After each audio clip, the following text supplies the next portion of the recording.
Morning kids, चलिए start करते हैं तुम्हारे 9th लेसन से economic policy of India since 1991, जिसमें हमारा नेक्स्ट वाला पॉइंट हो जाता है privatisation.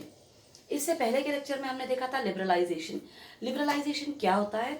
To remove trade barriers, कि दो कंट्री के बीच में जो रुकावटें हैं ट्रांजैक्शंस करने में, खरीदने और बेचने में, उन सारे बैरियर्स को हटा देना। चलिए अगला वाला देखते हैं आज हम लोग प्राइवेटाइजेशन। स्टार्ट करते हैं कि एग्जैक्टली प्राइवेटाइजेशन क्या हो जाता है। प्राइवेटाइजेशन का मतलब होता है transfer of ownership from public to private. Public मतलब government. Privatization means what guys? Privatization means transfer करना है। ओनरशिप मतलब मालकियत बोलिए, या वी कैन से उसके पास से पोजेशन, पोजेशन को ट्रांसफर करना है या ओनरशिप को ट्रांसफर करना है। कहाँ से? गवर्नमेंट से लेके we can say normal public, normal जनता के पास में। इसे हम लोग बोल देंगे privatization means transfer of ownership from public यानी government sector to private sector. Now देखते हैं कि एग्जैक्टली इसका डेफिनेशन क्या है और everything, features and all. Now one thing, come on page number 59। Privatization means transfer of ownership from public to private sector. In the broader sense, it means introduction of private management and control with or without change in ownership of public enterprise. In simple words, privatization refers to a process that reduces the involvement of public sector and increases that of private sector and economic activity. अगर हम लोग बात करते हैं privatisation की, privatisation के अंदर सिर्फ इतना नहीं है कि गवर्नमेंट के पास से जो भी कंपनी है, इंडस्ट्री है या जो भी चीज़ है वो गवर्नमेंट से लेके प्राइवेट में डलवा देना है। बिल्कुल नहीं। इसका मेन मकसद ये है कि पब्लिक सेक्टर्स की जितनी भी चीज़ें हैं उन्हें क्या करना है? प्राइवेटाइज्ड करना है। लोगों को, जिन लोगों को काम नहीं है या वी कैन से जो लोग इंटरेस्टेड है उस बिजनेस को रन करने में, वो सारी ओनरशिप, वो सारा पोजेशन प्राइवेट सेक्टर्स के पास चला जाएगा। But of course private sectors के पास जाएगा तो दे आर, उसके ऊपर वो लोग बहुत अच्छे से काम करेंगे, वर्क करेंगे और ज़्यादातर प्रॉफिट अर्न करने की कोशिश करते हैं। ये हो जाता है मेरा प्राइवेटाइजेशन, कि कैसे एक ओनरशिप को गवर्नमेंट से एक वी कैन से नॉर्मल बंदे के ऊपर ट्रांसफ़र किया जाता है, या उसे वी कैन से गवर्नमेंट से प्राइवेट सेक्टर्स में कैसे कन्वर्ट किया जाता है। चलिए ये तो थी मेरी एक छोटी सी डेफिनेशन प्राइवेटाइजेशन के बारे में। Let's start with measures taken for privatisation. Measures taken for privatisation. Okay guys, it's okay that we can say privatization means transfer of ownership, but still let's have a look toward some measures are there for privatization. Yeah, we can say some measures are taken, we can say, but of course for privatization let's have a look toward it one by one.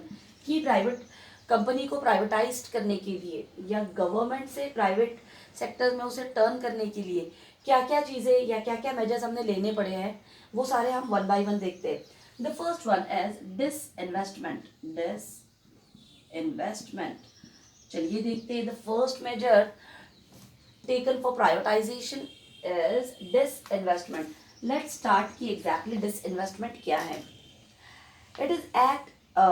It is the act of selling shares of sick public sector units to the private sector. For example, disinvestment of Maruti, ITDC hotels, IPCL and VSNL.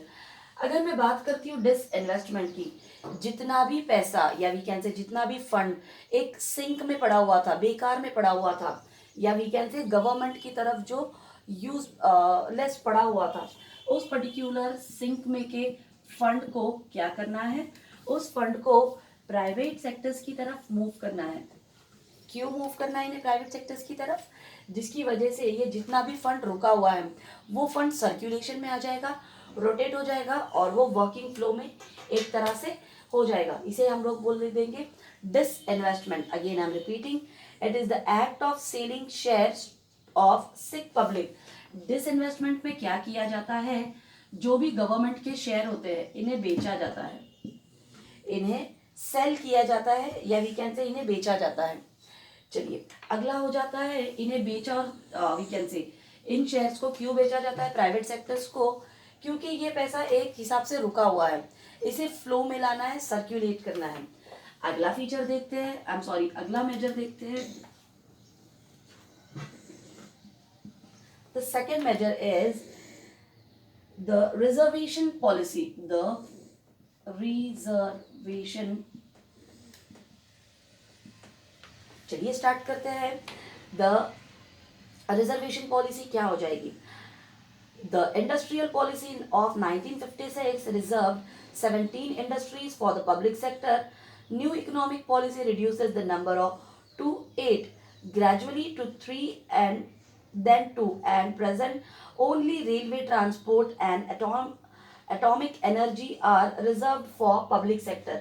चलिए अगर मैं बात करती हूँ D reservation policy की, D reservation policy के हिसाब से जो कि है 1956 की, ये जो एक हमारी डी रिजर्वेशन पॉलिसी थी, इस पॉलिसी के हिसाब से क्या था कि सिर्फ 17 वी कैन से, इस पॉलिसी के हिसाब से ओनली 17 इंडस्ट्रीज रिजर्व्ड होने चाहिए। कितने रिजर्व्ड होने चाहिए थे? सिर्फ 17 इंडस्ट्रीज रिजर्व्ड रहेगी गवर्नमेंट के अंदर में।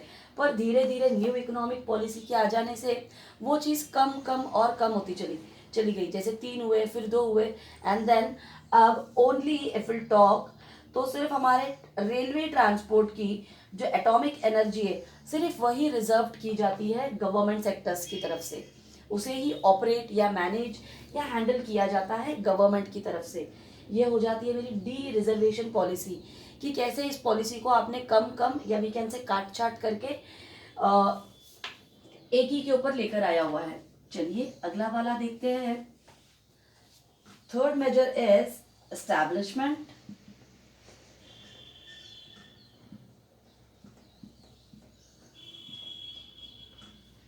Establishment of BIFR। चलिए देखते हैं कि एस्टैब्लिशमेंट ऑफ BIFR क्या होता है। Board of industrial and financial reconstruction. अगर मैं बात करती हूँ BIFR की, इसका फुल फॉर्म हो जाता है बच्चों बोर्ड ऑफ इंडस्ट्रियलाइजेशन, फाइनेंशियल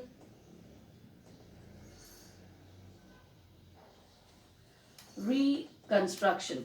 चलिए देखते हैं कि अगला मेजर क्या हो जाता है। NEP has set up Board of Industrial and Financial Reconstruction to take decisions regarding sick public sector units. By the end of 1996, 188 cases of sick public sector units were referred to BIFR. Yes, जैसे मैंने आपको बताया कि privatisation का main मतलब क्या होता है, जितना भी सिक फंड है गवर्नमेंट का, उस शेयर्स को या उस फंड को ट्रांसफर करना है कहाँ पे? प्राइवेट सेक्टर्स की तरफ। अगर हम लोग बात करें यहाँ पे कि 1996 के बाद से क्या किया गया है, total 188 crores, total 188 cases, I am sorry. अगर बात की जाए कि कितना सिक फंड 1996 के बाद में ये किया है हमने, पब्लिक से प्राइवेट में कन्वर्ट बोली है या ट्रांसफर, तो 188 केसेस, मोर देन दैट हमने उन केसेस का जो सिक फंड था उसे पब्लिक से प्राइवेट में कन्वर्ट कर दिया है। ये हो जाता है उसका नेक्स्ट मेजर की प्राइवेटाइजेशन के लिए और क्या मेजर लिए गए हैं। चलिए फोर्थ वाला स्टार्ट करते हैं। Creation of national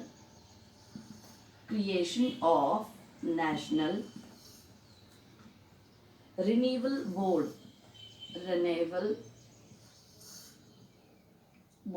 Let's have a look toward the another measure of, we can say, privatization. When the loss-making public sector units are closed, the workers have to face the problem of unemployment and poverty. To solve these problems, government has created National Renewal Board that takes the responsibility of providing compensation on the retrenched workers as well as those seeking voluntary retirement. Yes, if we'll talk about guys कि privatization means transfer of ownership from public to private sectors. अब क्या हो जाता है कि privatisation की वजह से जितने भी पब्लिक सेक्टर्स हैं उनको क्लोज किया जाता है, या जो प्राइवेट जो पब्लिक सेक्टर्स कंटिन्यूसली लॉसेस में सफ़र कर रही थी उन्हें क्लोज करके उन्हें प्राइवेट सेक्टर्स में मर्ज कर दिया जाता है, जिसकी वजह से an number of peoples will become unemployed. बहुत सारे लोगों को काम नहीं होता है, बहुत सारे लोग बेरोजगार हो जाते हैं, और द थिंग इज दैट कि पावर्टी बढ़ती चली जाती है। इस टाइम पे एक मेजर लिया जाता है प्राइवेटाइजेशन की ओर से, जिसे हम नाम देंगे creation of national renewal board. With the help of it, इसकी मदद से क्या किया जाता है कि जितने भी लोग अनएम्प्लॉयड है, जितनों के पास काम नहीं है, उन्हें क्या किया जाता है, in public to private sector से जो चीज़ें ट्रांसफ़र हो रही है उनके अंतर्गत उन्हें भी कुछ काम मिल जाता है या उन्हें भी कुछ फैसिलिटीज़ मिल जाती है। ये हो जाता है उसका अगला major, creation of national renewal board. चलिए अगला वाला फीचर मेजर देखते हैं इसका। द नेक्स्ट इज नव रत्न status. Let me rub it.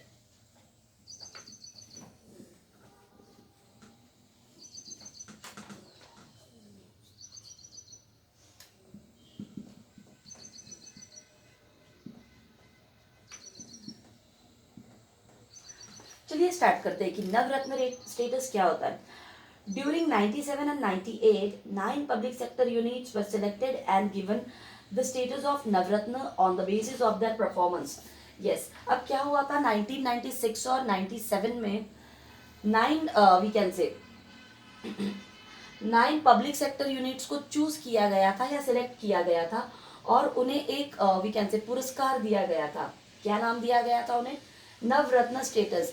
9 public sectors, here I am writing 9 public sectors.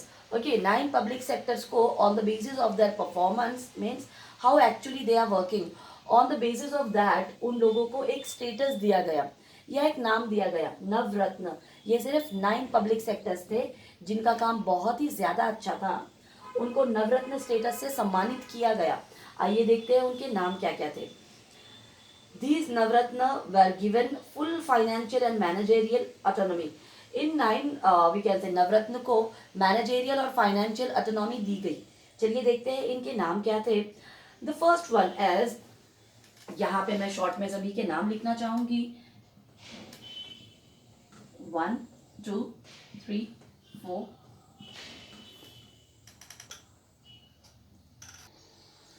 ठीक है, तो पब्लिक सेक्टर्स के 1996 और आई एम सॉरी 97 98 के अंदर 9 पब्लिक सेक्टर्स को नवरत्न स्टेटस से सम्मानित किया गया। आइए उनके कुछ नाम देखते हैं। The first one is IOC, Indian oil corporation, oil and natural gas corporation. Third one is Hindustan petroleum corporation. Fourth one is Bharat petroleum corporation. Fifth one is Indian petrochemicals corporation limited. Sixth one is Videsh Sanchar Nigam limited. 7 Bharat heavy electricals limited. Next steel authority of India limited, national thermal power corporations. ये सारे जो 9 थे public sectors के, इन सभी को नवरत्न status से सम्मानित किया गया। चलिए देखते हैं, और इन्हें ही फाइनेंशियल और मैनेजेरियल ऑटोनॉमी प्रोवाइड की गई। मैनेजेरियल ऑटोनॉमी, ठीक है, इन 9 को नवरत्न स्टेटस दिया गया या कहा गया, और इन्हीं 9 चीज़ों को उनकी परफॉर्मेंस के हिसाब से फाइनेंशियल और मैनेजेरियल ऑटोनॉमी भी दी गई। चलिए आगे देखते हैं। At present public sector units have been further categorized into mini ratna and Maharatna. ये तो हो गया नवरत्न स्टेटस।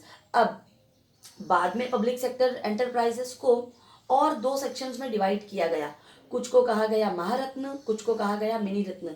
चलिए देखते हैं कि महारत्न और मिनी रत्न कंपनीज एक्चुअल में क्या होती है। Next, the concept of mini Ratna was introduced by the government of India in 2002। अगर बात करते हैं पब्लिक सेक्टर एंटरप्राइजेस की, तो उन्हें और डिवाइड किया गया। एक था मिनी रत्न और दूसरा था मेरे लिए महारत्न। चलिए अगर बात करते हैं कि मिनी रत्न कंपनीज, यहां पे आ जाता है आपके लिए 2002 के हिसाब से क्या किया गया कि कुछ कंपनीज को मिनी रत्न कंपनीज का खिताब दिया गया. Now mini ratna mini ratnas are further divided into two categories. Mini ratna category 1, इसे और दो इसमें डिवाइड किया गया, category number first and category number second. चलिए देखते हैं कि फर्स्ट में क्या था. A public sector company should have made profit at least 3 years continuously. The pre-tax profit should have been 30 crores or more than that in at least of 3 years. First वाली category जो थी उसका जो भी profit है वो पिछले 3 सालों में कंटिन्यूसली 30 करोड़ से ज्यादा अगर होगा उसे नाम दिया जाएगा we can say mini ratna category first.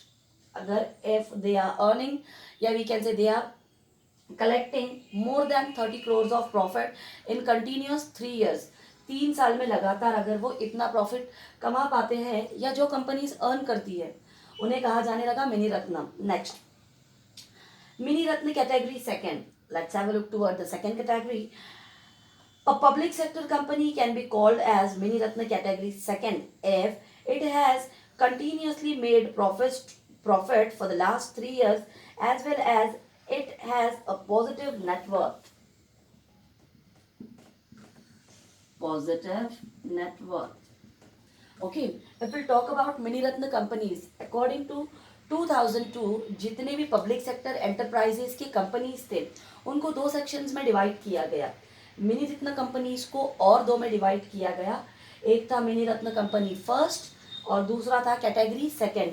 First category की अगर मैं बात करूँ तो इसमें ऐसे पब्लिक सेक्टर्स आ जाते थे जो पिछले 3 सालों से कंटिन्यूसली 30 करोड़ से ज़्यादा का प्रॉफिट कमाते हो, उन्हें डाल दिया गया मिनी रत्न कैटेगरी 1 में. मिनी रत्न कैटेगरी सेकंड की अगर मैं बात करूं, इन्होंने भी क्या करना है, 3 साल कंटिन्यूस प्रॉफिट्स तो कमाने ही है, प्लस उनकी जो नेटवर्थ रहेगी वो पॉजिटिव वे में होनी चाहिए. जितना भी नेटवर्थ होता है उसे हम लोग बोल देंगे मिनी रत्न कैटेगरी सेकंड. चलिए बात करते हैं महारत्न एक्चुअल में क्या थे. स्टार्ट करते हैं. The Maharatna category of central public sector enterprise was introduced in the year 2009. Now see, as per it, what happened with the object to empower mega CPSCs to expand their operations and emerge as global giants to become Indian multinational companies. Now, Maharatna के अंदर क्या आ जाता है, the same is been we can say इस same category को हमने launch किया गया या इंट्रोड्यूस किया 2009 में. इसका मेन टारगेट या we can say main motto था MNCs को पुश करना या वी कैन से MNCs को टारगेट करना. Again I am repeating, the Maharatna category for central public sector enterprise was introduced in the year 2009. इसे कब इंट्रोड्यूस्ड किया गया, 2009 में. प्लस इसके हिसाब से क्या था या इसका मेन ऑब्जेक्ट क्या था, to empower mega CPSC to expand their operations and emerge as global giants. इनका मेन टारगेट था ग्लोब लेवल के ऊपर वी कैन से पूरे काम करना. ग्लोब लेवल पे काम कैसे करेंगे आप, बड़ी बड़ी MNCs मल्टीनेशनल कंपनीज के थ्रू. तो ये सब कुछ थे मेरे कुछ mini Ratna, Maharatna and all. चलिए आज के लिए बस इतना ही. अगले लेक्चर से हम लोग या वी कैन से अगले टाइम पर हम लोग ग्लोबलाइजेशन देख लेते हैं. आज हमने प्राइवेटाइजेशन देख लिया, उसके 9 रत्न देखे, मिनी रत्न देखे, महारत्न देखे, मिनी रत्न की कुछ कैटेगरीज देख ली. चलिए that's it for today. Thank you.